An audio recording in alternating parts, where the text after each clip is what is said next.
Ya, untuk materi selanjutnya, di sini kita akan latihan beberapa contoh bagaimana menurunkan suatu fungsi. Ya, misalkan di sini diberikan fungsi fx sama dengan 3x pangkat 5 min 4x pangkat 3 plus 5x kuadrat min 9. Untuk menurunkan fungsi seperti ini, maka kita harus mencari turunannya satu per satu. Nah, jadi kita harus mencari turunannya 3x pangkat 5, kemudian 4x pangkat 3, kemudian 5x kuadrat, dan 9. Ini harus kita cari turunannya satu per satu. Turunan dari fx bisa saya tulis f aksen x sama dengan turunannya 3x pangkat 5, berarti 5 kali 3, 15, x pangkat berkurang 1, berarti pangkatnya ini 4. Kemudian operasinya sama ini, pengurangan, jadi ini tetap ya, dikurangi turunannya 4x pangkat 3 kali 4, berarti 12, x pangkat yang ini berkurang 1. Jadi kalau ini 3, dikurangi 1 jadinya 2. Kemudian operasinya di sini plus 5x kuadrat, turunannya 2 kali 5, 10, x, nah ini pangkatnya berkurang 1. 2 kurangi 1 berarti kan 1. Nah, di sini karena tidak punya variabel sebuah angka, diturunkan maka hasilnya 0. Sehingga hasilnya bisa saya tulis 15 x pangkat 4 min 12 x kuadrat plus 10x. Nah, ini jawabannya. Nah, selanjutnya kita akan menurunkan suatu fungsi yang berbentuk pecahan. Jika fungsi itu pecahan, maka untuk mencari turunannya kita menggunakan rumus seperti yang di atas ini. Jika y sama dengan fx per gx, maka dy per dx sama dengan f aksen x dikali gx, kemudian dikurangi d aksen x kali fx per gx kuadrat. Jadi untuk menyelesaikan bentuk pecahan kita harus memisahkan terlebih dahulu. Jadi kita harus memisahkan posisi atas dan posisi bawah. Ini saya misalkan dengan U, kemudian posisi bawah kita misalkan dengan V. Misalkan 4x min 6. Kemudian V-nya kita misalkan dengan 2x plus 1. Nah, karena di sifat yang atas ini pakai aksen ya, berarti kita harus mencari turunannya satu per satu. Turunan dari U dan turunan dari turunannya U, berarti saya tulis U aksen sama dengan 4x min 6. Berarti turunannya 4x itu kan 4, turunannya 6 ya 0. Berarti turunannya 4x min 6 itu nilainya 4. Kemudian turunannya V aksen sama dengan 2x plus 1. Turunannya 2x adalah 2, turunnya 1 0. Nah, berarti jawabannya adalah 2. 2 tambah 0 ya. Kemudian tinggal kita masukkan ke rumus. Kalau di sini y, maka turunannya adalah y aksen. Sama dengan, karena kita misalkan u dan v, bukan fx dan gx, kita samakan seperti yang atas. Jadi u kita misalkan sebagai fx, v kita misalkan dengan gx. Sehingga kalau ditulis u aksen kali v dikurangi v aksen dikali u per v kuadrat. Nah, sehingga bisa kita tulis menjadi u aksen dikali v. U aksennya adalah ini 4, berarti 4 dikali v. V-nya adalah ini semua. Sehingga kalau saya tulis menjadi u aksen v 4 dikali, pakai kurung ya, 2x plus 1. Kemudian rumusnya adalah pengurangan, dikurangi v aksen u. Ini adalah v aksen, kemudian u-nya adalah 4x min 6. Sehingga kalau saya tulis menjadi v aksen dulu 2 dikali 4x min 6. Kemudian dibagi v kuadrat. Nah, berarti 2x plus 1, 2x plus 1, 2x plus 1 dikuadratkan. Untuk cara mengalikannya, kita tandai dulu yang depan 4, kemudian negatif itu ikut 2 ya.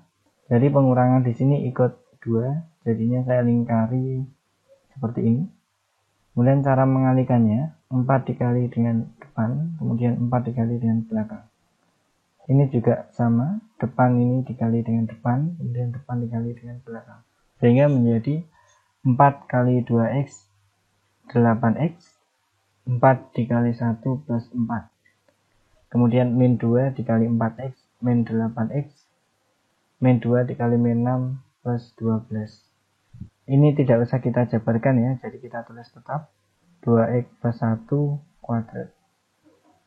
Sehingga kita sederhanakan menjadi 8x dan min 8x itu kan habis ya, 8x dikurangi 8x habis, berarti tinggal 4 dan 12 plus 4 ditambah 12 jadinya 16 per yang bawah tetap 2x plus 1 kuadrat. Nah, ini jawabannya. Untuk contoh berikutnya, kita akan menyelesaikan bentuk turunan menggunakan sifat turunan berantai. Nah, di sini ada sifatnya. Jika y sama dengan fx pangkat n, maka dy per dx atau turunan dari y ini sama dengan n dikali fx pangkat dikurangi 1 dikali f aksen x, turunan dari fx-nya. Atau jika y kita misalkan gu, kemudian u-nya kita misalkan fv, ini dalam v, dan v-nya kita misalkan dengan hx, maka turunan dy per dx sama dengan dy per du dikali du per dv dikali dv per dx. Nah, jadi kita turunkan dulu y terhadap u, kemudian kita turunkan u terhadap v, yang terakhir adalah kita turunkan v terhadap x. Nah, kemudian semuanya ini dikalikan. Contoh, jika y sama dengan akar x kuadrat min 2x pangkat 3, tentukan dy per dx. Maksudnya adalah tentukan turunannya. Nah, turunan selain disimbolkan dengan y aksen, bisa juga ditulis seperti ini, dy per dx. Artinya turunan dari y terhadap variabel di sini. Kalau variabelnya x ya berarti kita tulis. Yang pertama kita tuliskan dulu fungsinya. Jadi y sama dengan akar x kuadrat min 2x pangkat 3. Nah, kemudian ini kalau tidak ditulis punya angka 2 di sini. Nah, kemudian bentuk ini bisa kita sederhanakan menjadi bentuk dengan pangkat pecahan. X kuadrat min 2x. Nah, ini pangkatnya. Nah, di sini ada angka 3, di sini 2. Berarti berlaku belakang per depan. Sehingga ditulis menjadi 3 per 2. Nah, ini saya tulis ulang menjadi y sama dengan x kuadrat min 2x pangkat 3 per 2. Nah, jadi kita akan menurunkan fungsi ini. Turunannya y bisa kita tulis y aksen atau dy per dx. Nah, di sini punya pangkat 3 per 2. Nah, 3 per 2 ini saya turunkan ke depan menjadi seperti ini, 3 per 2 dikali. Nah, kemudian fungsinya ini tetap x kuadrat min 2x. Kemudian pangkatnya ini berkurang 1. Jadi pangkatnya ini dikurangi 1. Nah, jadinya 3 per 2 kurangi 1. Caranya 2 kali 1 itu kan 2. 3 kurangi 2 berarti 1 per. Nah, yang bawah penyebutnya sama ya, 2. Kemudian dikali turunannya fungsi ini sendiri. Nah, turunannya ini kita tulis di posisi belakang. Turunannya x kuadrat adalah 2x. Turunannya 2x adalah 2. Berarti dikurangi 2. Nah, seperti ini. Ini dinamakan turunan berantai. Sama dengan, nah ini bisa kita sederhanakan menjadi 3 per 2 dikali x kuadrat min 2x pangkat 1 per 2 dikali, nah ini masing-masing kan punya 2. Bisa keluarkan 2-nya di depan, kemudian ini kalau sudah kita keluarkan tinggal x saja dikurangi, nah 2-nya ini kalau keluar itu tinggal 1. Nah, jadi kita sederhanakan seperti ini. Nah, sehingga bisa kita coret 2 ini dengan yang ini, sehingga hasilnya menjadi 3 dikali, ini saya taruh depan, x min 1 dikali yang ini sekarang, x kuadrat min 2x pangkat 1 per 2. Nah, atau kalau kita sederhanakan lagi, ini boleh dikali ya, 3 dikali x min 1. Ini cara mengalikannya sama, 3 dikali dengan ini, 1 per 1. Nah, 3 dikali x, 3x, 3 dikali min 1, min 3 dikali. Nah, ini bisa kita rubah menjadi x kuadrat min 2x, ini tetap ya. Nah, 2-nya yang ini pindah di depan, kemudian 1-nya ini masuk di dalam sebagai pangkat. Nah, seperti ini. Sehingga bisa kita tulis menjadi akar x kuadrat min 2x, yang pangkat 1 dan 2 di sini tidak usah ditulis. Jadi cukup seperti ini.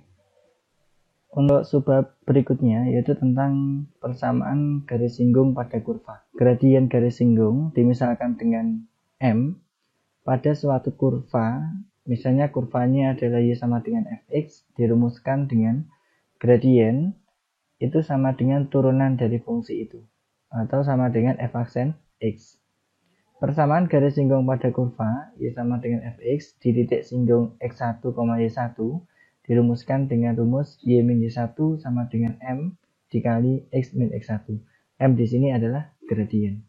Contoh, tentukan persamaan garis singgung kurva Y sama dengan X kuadrat min 7X plus 12 pada titik yang berabsis 2. Langkah yang pertama, X sama dengan 2. Kemudian akan kita substitusikan ke persamaan Y sama dengan X kuadrat min 7X plus 12. Nah, di sini tinggal kita substitusikan X dengan 2. Nah, sehingga menjadi 2. Jadi 2 kuadrat dikurangi 2 kuadrat dikurangi 7 dikali 2 plus 12. Jadi kalau kita hitung 4 min 14 plus 12 sama dengan 2. Jadi titik singgungnya 2,2. Jadi 2 pada posisi ini itu berasal dari sini ya. Nah, untuk yang 2 pada posisi koordinat X itu berasal dari sini. Nah, dari soalnya. Langkah nomor 2, Y sama dengan X kuadrat min 7X plus 12. Nah, ini kan dari fungsi ini ya. Kemudian langkah kedua kita menurunkan dari fungsi yang diketahui. Kalau ini Y berarti turunannya adalah Y aksen. Sama dengan turunannya X kuadrat adalah 2X. Kemudian turunannya 7X 7, kemudian turunannya 12, 0. Sehingga gradiennya atau dimisalkan dengan M sama dengan turunannya itu sendiri sama dengan 2X min 7. Nah, sehingga kalau tadi diketahui berabsis 2 atau X-nya sama dengan 2, nah 2 ini akan kita substitusikan ke variabelnya ini sama dengan 2 dikali 2 kemudian dikurangi 7. 4 kurangi 7 sama dengan min 3. Nah, langkah nomor 3 yang terakhir, persamaan garis singgung kurva di titik 2,2 dengan gradien min 3. Nah, jadi titik ini kita tuliskan di sini ya. Nah, kemudian min 3 ini tinggal kita masukkan ke rumus yang berbunyi Y min Y1 sama dengan M dikali X min X1. Y min Y1 sama dengan M dikali X min X1.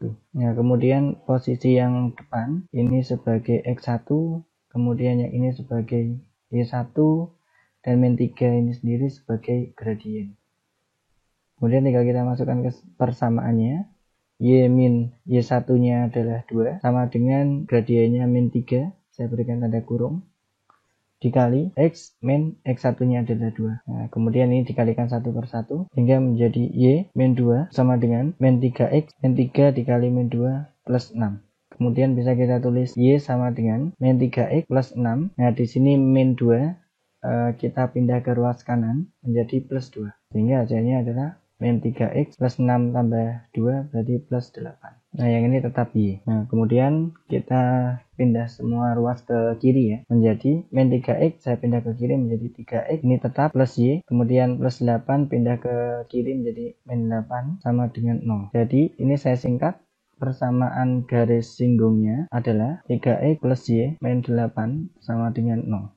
Selanjutnya kita akan belajar tentang fungsi naik dan fungsi turun. Nah, di sini ada 2 syarat kapan suatu fungsi dikatakan naik dan kapan suatu fungsi dikatakan turun. Fungsi dikatakan naik jika turunannya itu lebih dari 0. Kapan suatu fungsi dikatakan turun? Ketika turunannya itu kurang dari 0. Contoh, tentukan interval fungsi. Di sini ada kriteria fungsi itu naik, sehingga kita harus menggunakan rumus turunannya lebih dari 0. Nah, jadi langkah yang pertama, kita turunkan dulu fungsinya, jadinya Y aksen sama dengan turunannya X pangkat 3, berarti 3, X pangkatnya berkurang 1, berarti jadinya 2, dikurangi 2 kali 3, 6X pangkatnya berkurang 1, kemudian dikurangi turunannya 9X, 9. Turunannya 5, 0 ya, jadi nggak usah kita tulis. Rumusnya adalah F aksen X itu lebih dari 0. Nah, turunannya yang kita dapat tadi adalah 3X kuadrat min 6X min 9 lebih dari 0.